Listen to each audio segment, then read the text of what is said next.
Hey guys, I tried to record this video earlier and it did not work because I have a little newborn and she decided to wake up and be hungry. Today I'm doing a Q&A.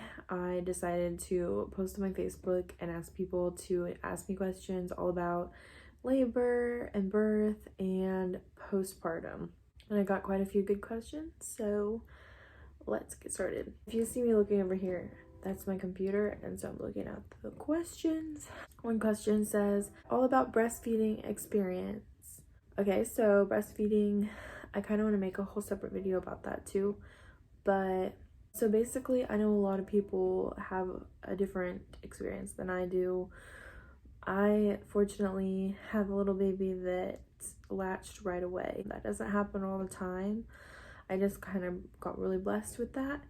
Like, my mom said that my little sister, when she was breastfeeding her, didn't latch or couldn't latch for the first month. And it was really discouraging and she almost gave up several times. And if that happens to you, I totally don't even blame you, because I've had some times with Kingdom where I was discouraged, and I know that other people have a lot harder. So yeah, so as soon, the very first time that we ever tried breastfeeding, like right after I gave birth, she latched right away. She kind of had like a shallow latch, but we kept trying, and I used a nipple shield, which I definitely recommend getting. It helped me a lot at first, whenever, because like your nipples are kind of different at first. They aren't used to being used to feed someone. So it takes a second for them to adjust. And so while that time is happening, go ahead and use your nipple shield because it's a lifesaver. Hospital gave me one and it helped me a lot. The gorgement process was painful. After about 3 days after I gave birth, that's when my milk came in, and it was very painful, very heavy. So if you plan to breastfeed, I definitely would get you some like breast ice packs. That really helped me a lot. And using a nipple cream has helped me a lot. I have several different ones. I got one from hospital, one from one of my family members, the Lancino lanolin cream, one from my other friend that is called Nipple Crack. It works really good and it's all natural. And then another from my other friend, and they all work very, very good. So it doesn't matter which kind you use. If you want a really, really natural one, I would recommend using the Nipple Crack one. But other than that, they're all good. And you're gonna definitely probably need that first, because yeah, it's painful. Something I had no idea about.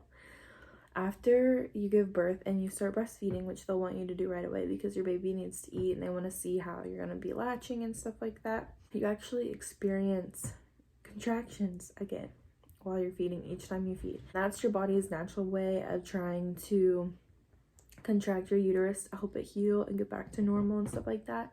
So if you're watching this and you haven't given birth yet and you're planning on breastfeeding, you need to pack your heating pad. You need to go buy a heating pad. I recommend one that you plug in, but if you want to use one that you heat in the microwave, you could probably do that too. I know that our postpartum room didn't have a microwave, but yeah, so get yourself an extension cord and your heating pad, because that really, really helped me a lot, and I put it on my back and it helped me so much because I had a lot of back labor. I definitely recommend getting a Xoxo. A Xoxo is a handheld breast pump. It's like a silicone breast pump, and you just like, I'm just gonna make other videos showing all of these products because I didn't bring them with me while I was about to make this video. You're so cute. That's been life-saving. And like whenever you're breastfeeding on one side after your milk comes in, sometimes your other side will leak, so sometimes it helps a lot to have your Xoxo or like a milk saver disc thing, because you're gonna leak. And breast pads, I recommend getting breast pads that you can wash, because you're gonna leak through all the time, and who wants to buy disposable ones? I mean, if that's your preference, then I get that, and I kind of get why you would want to use those, but I am very grateful for the ones that I have where you just throw them in the wash and then you use them again. I love breastfeeding. I think it's really helped with the baby blues, because One of the hardest things for me so far, which might sound silly, is the fact that like I had kingdom inside of my belly growing for 9 whole months, and I know not everybody experiences this, but I felt like a deep bond with her even when she was in my stomach. So like to be outside of my stomach, and it's just been kind of hard for me for some reason. Like I miss being pregnant with her, even though I'm so glad that she is out here in the world so I can hold her and see her and know her. I miss being pregnant, which I didn't expect, especially when I was in the first trimester. It does help, and I have heard some things about how like breastfeeding really helps the mom bond with their baby. Like I said, not everybody has the same experience, so you can't really generalize it, but I highly recommend if you have the opportunity to breastfeed. But if you didn't, or if you don't want to, there is no shame in that at all. Next question: how has your healing experience been also? You had her natural, right? If so, did you tear? I'm sorry, I have so many questions. I just want to know what to expect because I'm next. So I did not have a natural birth. I had planned on having a natural birth. I'm kind of upset that I didn't get to experience that because I did go through Mercy Midwifery, and it was to be like low intervention. You go to the lower intervention room and you get to labor in the labor tub. But my midwife, I think she was like really tired, so she went ahead and put me in the regular delivery room and then wanted to break my water because I had been in labor for about 54 hours and wasn't progressing as much as she wanted me to. So that's what we went ahead and did, and she also wanted to put me on Pitocin. So I went ahead and got the epidural, which didn't work. It worked in my stomach and like the skin of my legs was numb, but I felt everything from the pelvis down other than that. And I was having very strong contractions after the Pitocin because the Pitocin, super intense stuff, guys. If you can help it, don't get the Pitocin. Just don't.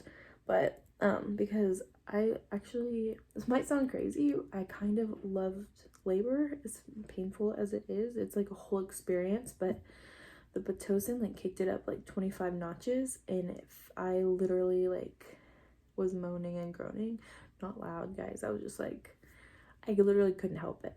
And it was constant. Like with the Pitocin, I didn't have like a break like normal contractions have.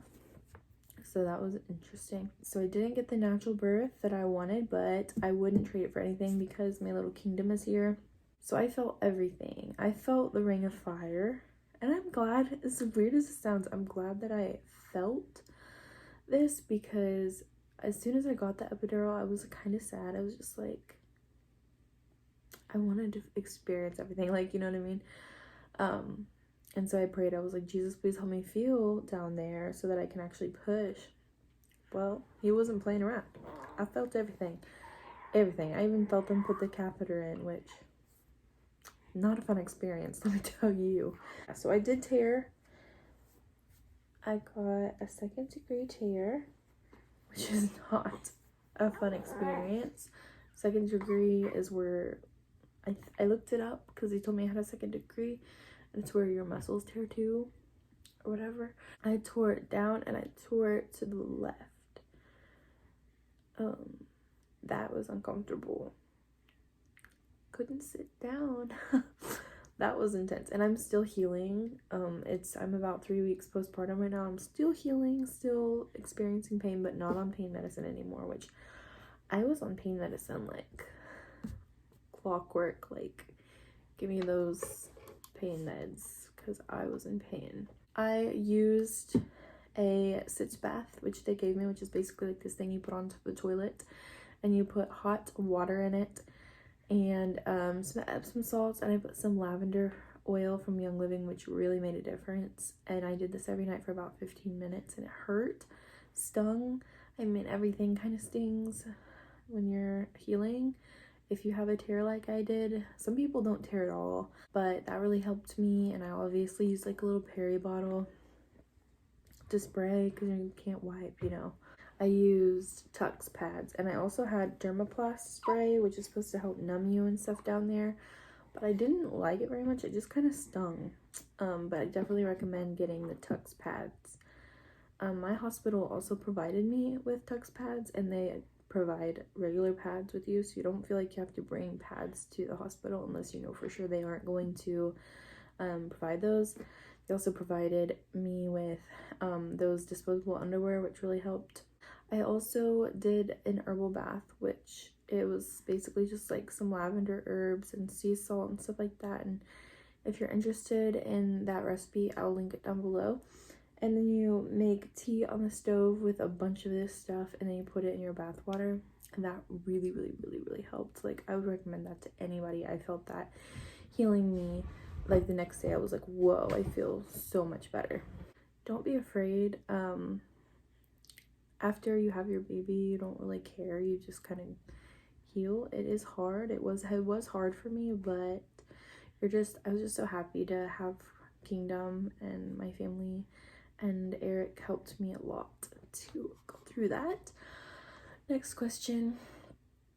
What was a part of labor/birth that was harder than expected, and what was a part that was easier than expected? So, easier than expected for labor was that I didn't super hate contractions. They were painful, but like they weren't like what I expected. I think I felt worse period cramps before. It was just like period cramps, like bad period cramps mixed with like my body compressing itself and like squeezing.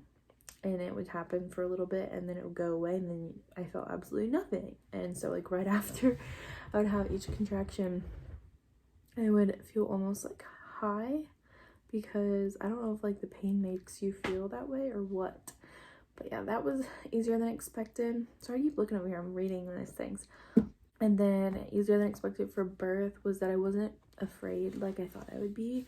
I really think that like your adrenaline just kicks in so much, and your body is trying to take care of you. Like, it's trying to take care of everything, the fear, all that stuff. I just felt super excited, and I was just like trying to listen to my body. After a certain point, I felt my body pushing for me, and I told my midwife, I'm like, my body's pushing. So her and the nurse checked me, and they're like, oh, you're having this baby right now. I'm like, I'm trying to tell you, like, my body's pushing. That was something that I was really grateful for, was to not be afraid. Didn't feel any fear at all. I also ended up hemorrhaging, and whenever they told me that, because I had planned on delayed cord clamping and cutting, but since I was bleeding so much, they really needed to figure out what was wrong, so they went ahead and told me, like, hey, we're gonna have to cut and clamp the cord because you're hemorrhaging, blah blah blah. And I wasn't even scared from that. I will say, I'm not gonna lie, like, I felt it's so at peace to the point where I think I was losing a lot of blood, like a lot. And the nurses were like heavily watching all of my blood loss and like my clots and stuff like that for the next few days. But I still wasn't afraid. Eric was. I think he got all the fear. He was freaking out. He was freaking out so much. One part of labor that was harder than I expected was that whenever I was having like actually bad contractions, I would forget to breathe. So don't forget to breathe. Like, that is important. Harder than expected for birth was I felt like a burden pretty much, because like I had this birth plan in my head that I wanted to do like the natural stuff and like have the low intervention and labor in the labor tub, but I kind of felt like a burden for wanting those things after a certain point because my midwife was so tired, and that's probably harder than I expected. Next question. Share about the stuff that no one tells you about. They always say how beautiful it is. Don't get me wrong, the whole experience is beautiful and wonderful, but sometimes you never hear about how hard it can be, or about after birth part when you're healing. So like I said, I felt everything happen down there. It's hard to remember certain feelings and stuff like that, I think, because your body just makes you forget things because it wants you to reproduce more. But the feeling of her coming out was pretty painful. I'm not gonna lie. Like I said, I had an epidural, and I remember thinking, like, I didn't know at this point that the epidural wasn't really working. I know that the anesthesiologist came in before I started pushing and gave me an extra dose, and he said that some people, it just doesn't work from the pelvis down. And I'm just like, oh, what is the point of it? But so I guess I was one of those people, and it was painful. Like, I was feeling immense pain, and my midwife was like, yeah, it's like this much. And I'm like, what do you mean? It feels like her whole body is just like right there. Yeah, it was intense. I don't really know how to put words to it, to be honest. I'm trying.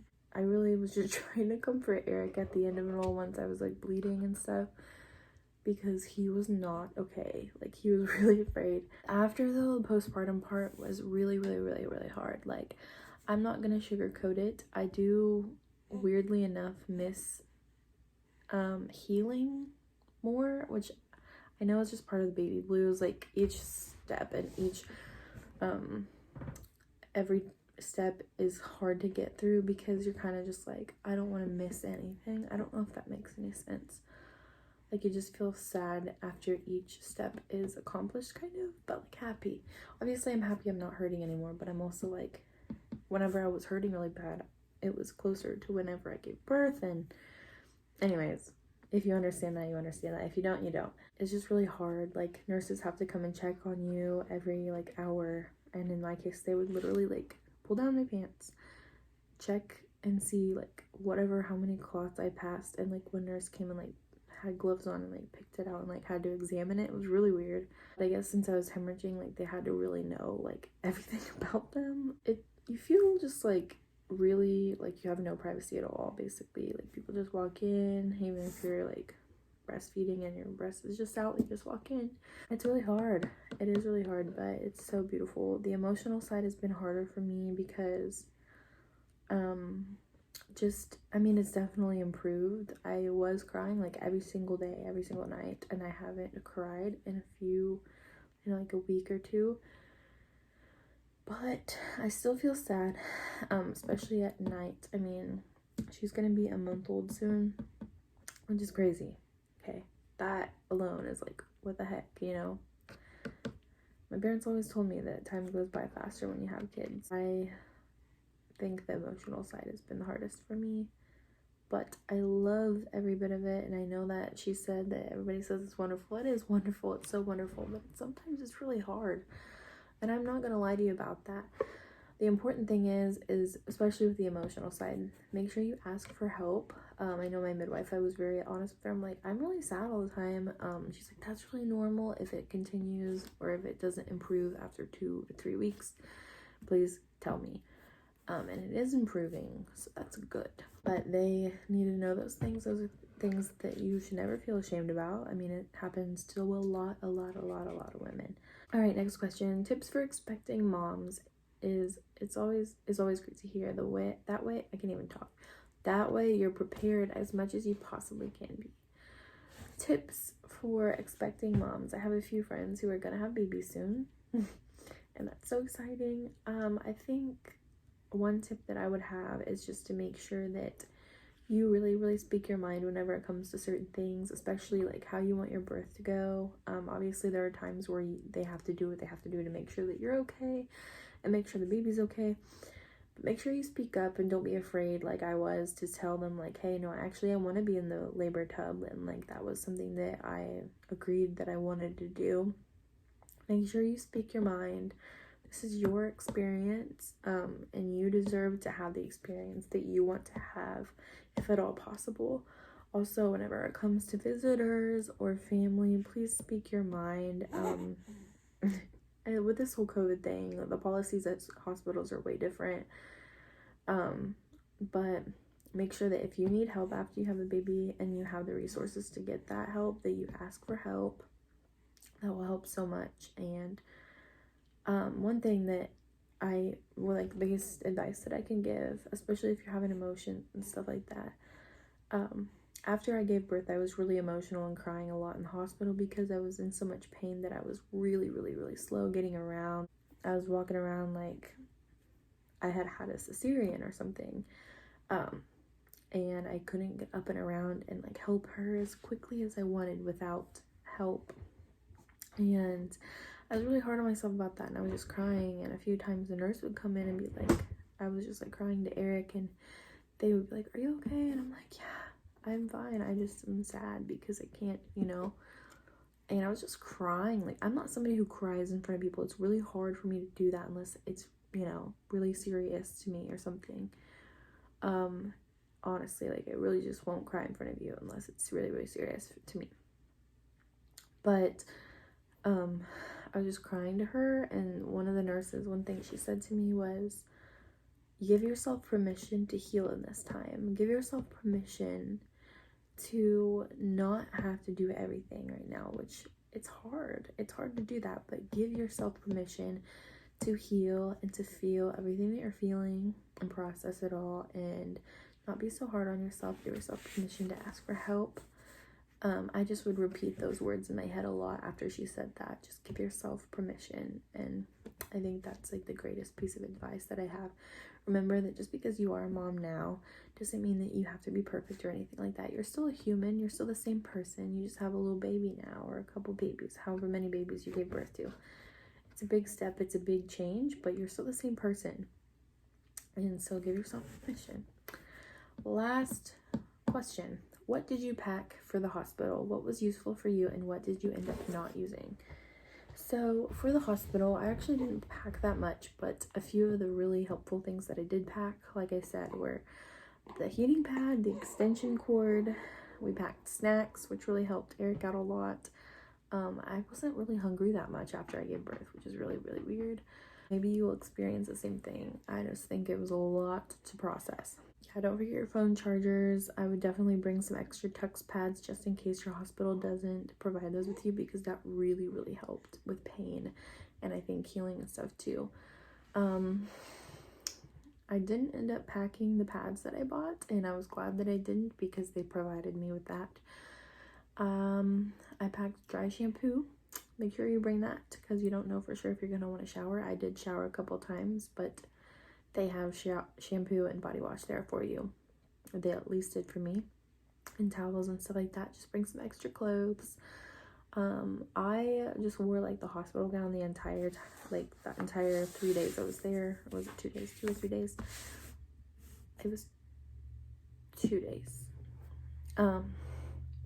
Because what was I saying? Oh yeah, I was wearing my hospital gown the entire time except for right before we left, and I recommend doing the same thing. Like, they have that for you.